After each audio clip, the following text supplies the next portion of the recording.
direbus, dijadikan pecel, atau bisa dijadikan sebagai pengganti kemangi. Yang gratis dan liar-liar itu, kalau kita mau ambil kita harus hati-hati ya.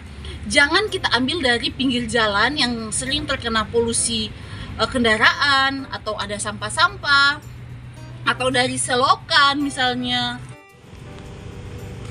Mana buncis? Buncis sudah habis. Semangat pagi teman-teman, jumpa lagi dengan Inem di Merauke. Kali ini seperti yang kalian baca di judul dan lihat di thumbnail, Inem mau ajak teman-teman untuk mengenal tumbuhan apa saja sih yang bisa dimakan. Jadi ternyata rumput, bunga itu bisa dimakan. Jadi di sini Inem punya buku yang bagus sekali. Ini judulnya Panduan Meramban. Ini diterbitkan oleh Generasi Biologi Indonesia dan penulisnya Mas Tobib Hasan Al-Yamini dan Mbak Dia Kartikasari. Jadi meramban itu adalah seni untuk mengumpulkan bahan pangan, makanan dari tumbuhan liar yang tidak ditanam. Itu yang dimakan. Jadi ada beberapa jenis tumbuhan yang bisa kita konsumsi. Yuk kita cari ada tumbuhan apa saja yang ada di kebun MSG. Yuk. Ini ada daun sirih bumi, Peperomia pellucida. Ini bisa dijadikan sebagai lalapan, bisa dimakan mentah ataupun direbus, dijadikan pecel, atau bisa dijadikan sebagai pengganti kemangi. Jadi daunnya dicampur sebagai campuran ini ya, campuran sambal, jadi seperti daun kemangi. Ini ada rumput kucing, anting-anting, atau biasanya dibilang bayam kucing, bayam anting-anting. Nah, ini nama latinnya Acalypha indica. Ini bisa dimakan daunnya, daun mudanya sama seperti kita makan daun bayam. Terus lanjut. Ambil. Di sini ada krokot. Ini ya, biasa tumbuh liar di pot-pot tanaman. Biasa tumbuh sendiri. Ini krokot portulaca. Ini bisa dimakan bunga dan daun mudanya. Batang mudanya juga bisa dimakan. Jadi bisa dilalap atau dipecel. Inem kadang-kadang ambil juga jadikan sayur bening. Oke, kita lanjut. Kita pindah lagi. Teman-teman, selanjutnya ini ada som Jawa. Orang biasa bilang juga gingseng Jawa. Ini ya, biasanya bunganya pink. Dia lagi, oh ini ada yang berbunganya nih.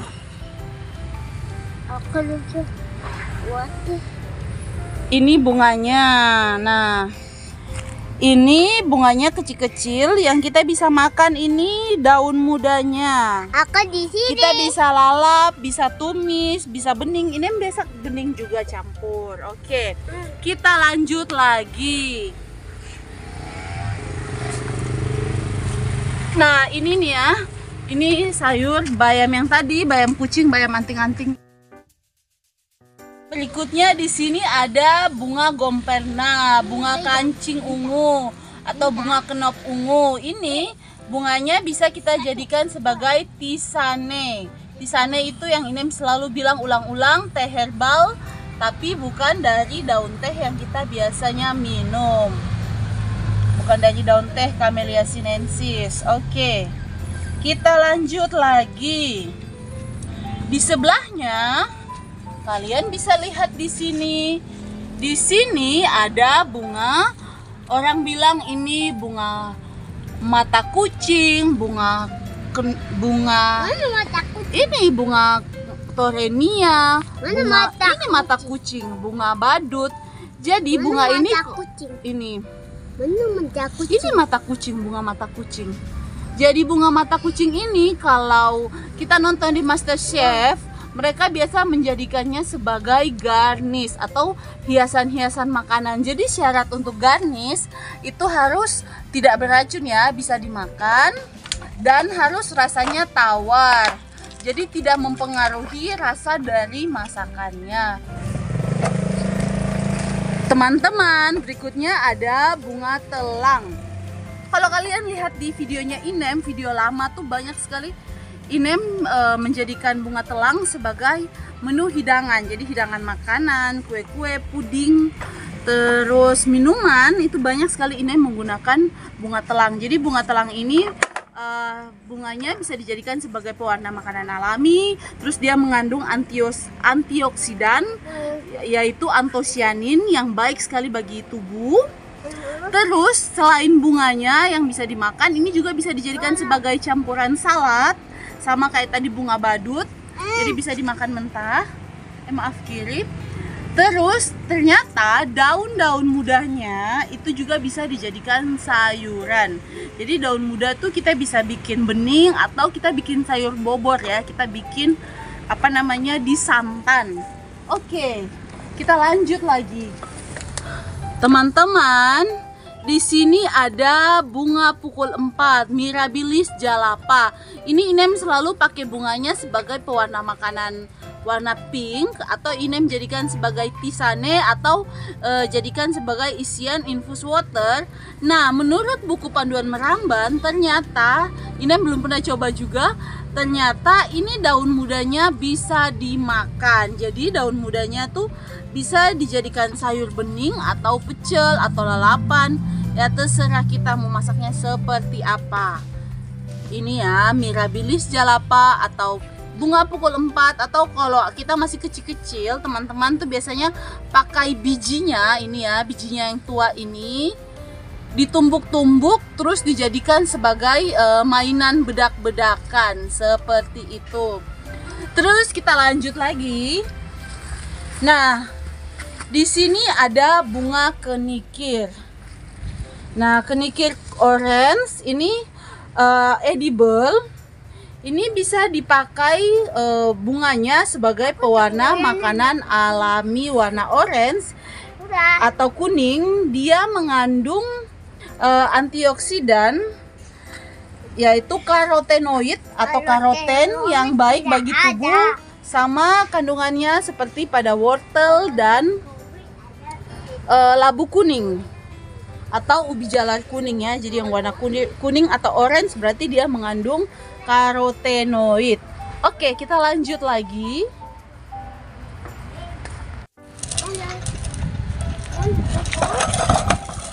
Nah, teman-teman, di sini juga ada bunga krokot portulaca. Ini yang versi impor. Nah, kemarin Inem tuh mengajar kelas warna-warni, colorful rice dan natural food coloring. Ternyata bunga-bunga ini ya, krokot ini bisa dimakan, edible. Jadi bisa dijadikan sebagai pewarna makanan alami. Coba untuk kalau mau bikin salad berarti bisa ya. Bisa dimakan, aman, tidak beracun. Oke, kita lanjut lagi.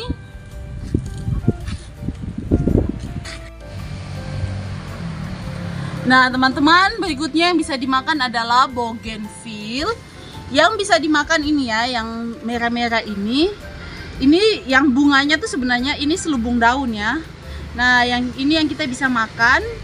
Ada teman Inem di Jayapura, mereka mengeringkannya.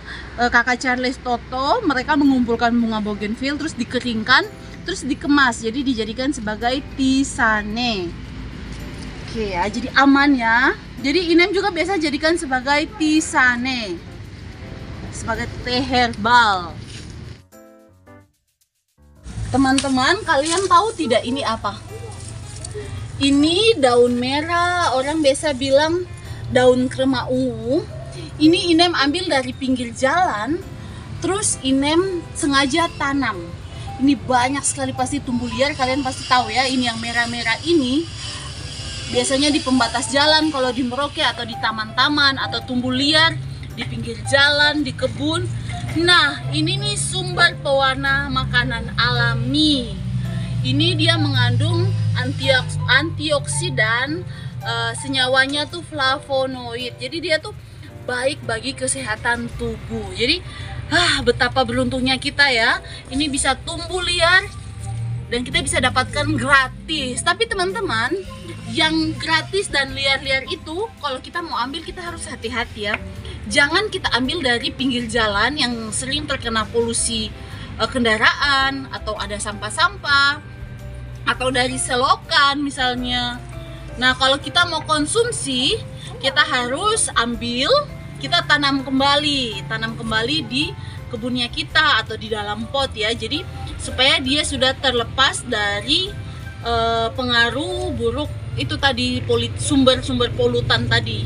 Jadi kan kita mau dapatkan manfaat baiknya bagi kesehatan tubuh. Jangan karena kita mau ambil manfaat baiknya terus kita ambil sembarang saja dari misalnya tempat sampah atau pinggir selokan. Itu kan nanti bukannya baik untuk tubuh, malah kita dapat sampah ya, dapat polutan ya, seperti itu. Oke, di sebelahnya kita lanjut lagi. Oh, ini ada si cantik juga nih, sini ya. Minta maaf, ini tidak ada, kayaknya tidak ada sih di buku ini. Ini sinia juga, ini bisa dijadikan sebagai obat batuk. Nantilah kita lihat lagi, kita cari mesti dari internet, googling, dan kita harus lihat dari jurnal-jurnal yang mendukungnya. Oke, kita lanjut.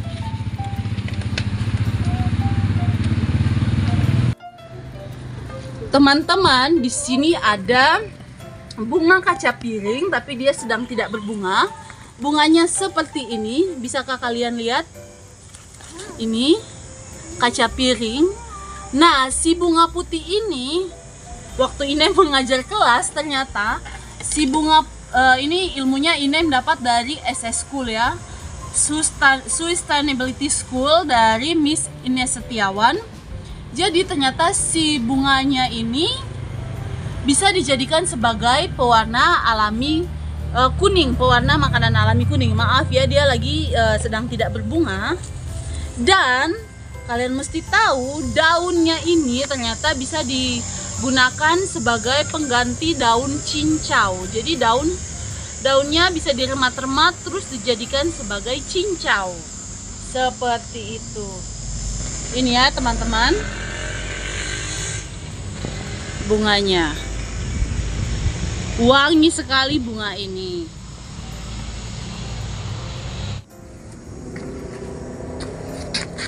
Teman-teman, di sini ada daun mengkudu. Nah, mengkudu ini kan kalau buahnya itu kita sudah tahu ya sebagai obat tradisional. Ternyata teman-teman tahu tidak, daun mudanya ini bisa disayur. Jadi Inem sudah pernah masak daun mudanya ini, Inem campur dengan nasi goreng. Jadi nasi goreng daun mengkudu campur ikan teri, enak sekali dikasih pedis, dapat enak apa. Nah, ini rasanya tuh agak-agak pahit, tapi enak, nikmat. Nah, di sebelahnya ini kalian lihat ada bunga kencana ungu. Jadi bunga kencana ungu ini dia saudaraan sama pletekan ya, yang biasanya rumput-rumput kalau kita taruh bijinya di air itu terus meledak-meledak, itu namanya pletekan. Nah, ini saudaranya kencana ungu. Si kencana ungu ini bunganya nih kita bisa konsumsi. Jadi bisa dijadikan sebagai tisane dan juga bisa dijadikan sebagai pewarna makanan alami. Jadi karena warnanya ungu berarti dia mengandung antioksidan antosianin. Oke, kita lanjut lagi. Teman-teman, di sini ada daun mangkokan. Ini kan biasanya orang tahu sebagai obat tradisional. Nah, ternyata daun mangkokan ini bisa dimakan loh, dijadikan sayur. Seperti tadi daun mengkudu. Seperti daun mengkudu, daun mangkokan ini juga bisa disayur. Daun mudanya itu bisa diiris-iris, terus ditambahkan ke dalam gulai telur, ke sayur, ke bakwan, ke sayur urap, pokoknya bisa semuanya ditambahkan ya teman-teman. Jadi ini sumber sayuran. Kalau bahasa kerennya itu sayuran minor. Jadi sayuran-sayuran yang tidak lazim dikonsumsi. Seperti itu. Atau yang dikonsumsi sama orang tapi cuman terbatas karena yang tahu hanya orang-orang tertentu. Berikutnya ada kembang sepatu. Jadi kembang sepatu ini bisa dikonsumsi, bisa dijadikan campuran salad, ataupun kalau Inem bikin sirup dari kembang sepatu, atau bisa dijadikan sebagai tisane. Warnanya juga bisa larut jadi warna merah, sesuai warna merah atau warna kuning sesuai dengan warna si bunganya. Jadi kalau kalian lihat di video lamanya Inem tuh ada bagikan resep minuman segar dari bunga kembang sepatu. Teman-teman, di sini ada daun ketul, bunga ketul ya. Ini ketul bidan spilosa banyak sekali di pinggir jalan. Nah, ini bunganya bisa dijadikan sebagai pewarna makanan alami, warna kuning. Dia karena mengandung karotenoid, seperti tadi bunga kenikir kuning. Nah, ternyata bunganya ini juga kita bisa makan sebagai campuran salad. Terus bunganya juga bisa dijadikan campuran telur. Nah, daunnya ini bisa dijadikan sebagai lalapan. Kalau Inem suka makan mentah ya, dijadikan lalapan. Terus bisa dijadikan pecel atau bening. Nah, daun ini nih ternyata memiliki kandungan yang bermanfaat sekali bagi kita perempuan ya. Jadi dia mengandung bioretinol. Jadi baik sekali untuk anti aging atau anti penuaan gitu ya teman-teman. Jadi bagus sekali ini. Terus di sebelahnya ini ada markisa hutan, rambusa. Nah, rambusa ini bunganya kan wangi sekali. Kalau teman-teman tahu, bunganya wangi sekali. Bunganya itu bisa dijadikan sebagai campuran salad. Teman-temannya Inem tuh biasanya jadikan sebagai campuran salad. Nah, yang dimakan itu buah tuanya. Nanti ada biji-biji di dalam buahnya, itu yang dimakan. Terus ternyata daun mudanya pun bisa disayur. Jadi bisa dipecel atau direbus atau dibening, terserah kita mau masaknya seperti apa.